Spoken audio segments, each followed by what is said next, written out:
L'aspect mental de votre entraînement, elle doit pour vous être considérée aussi importante que tout ce que vous avez à faire dans le cadre de votre entraînement.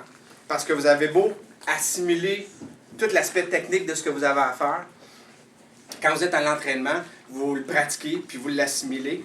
Quand on sort de l'entraînement, puis qu'on s'amène dans un état, dans un contexte de compétition, par exemple, bien là, il y a le facteur stress qui rentre en ligne de compte. Puis c'est là que le stress peut avoir un effet sur votre mémoire, donc sur votre capacité à récupérer l'information.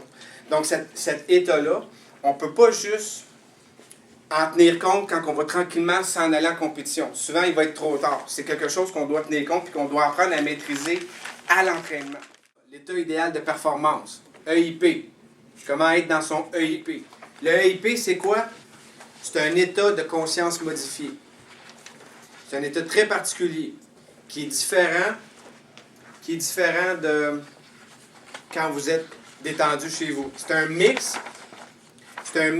entre un état de concentration aiguë, où vous êtes complètement attentif, puis en même temps où votre corps est vraiment détendu, souple, relax, prêt à faire ce que vous avez à faire pour permettre au corps de faire des gestes très instinctifs, des gestes que vous avez à avoir appris, puis maîtriser, puis pratiquer, puis répéter. Donc, c'est le mix de ces deux choses-là. Très concentré, très détendu. Bien, je ne sais pas s'il y en a qui le savent. Je suis hypnothérapeute. Moi, je fais de l'hypnose. L'hypnose clinique. Je ne fais pas de show d'hypnose, là. Je fais de l'hypnose clinique.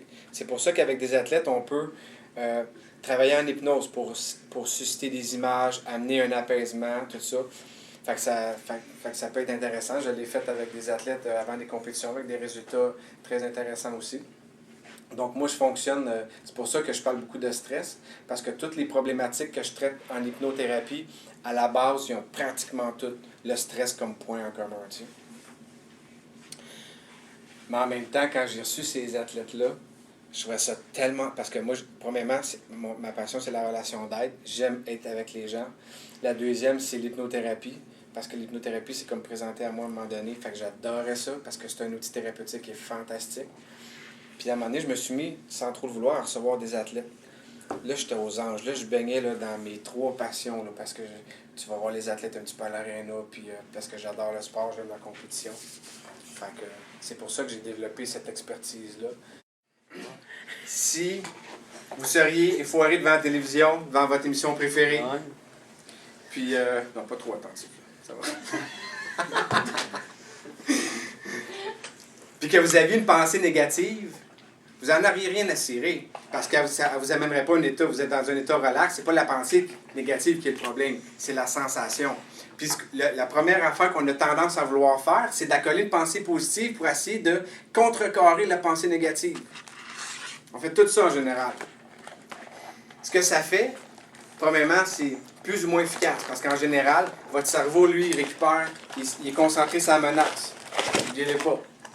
Donc, la pensée positive va avoir très peu d'effet sur l'état, parce que c'est l'état qui est désagréable, parce que dans ce temps-là, on sécrète des hormones de stress, du cortisol qu'on appelle. C'est ça qui peut avoir une incidence sur votre mémoire, votre capacité à récupérer les informations, comme je vous disais. Donc, il faut baisser le taux d'hormones de stress qui est sécrété à cause d'une compé qui s'en vient. Donc, il faut avoir une solution physiologique à un problème physique.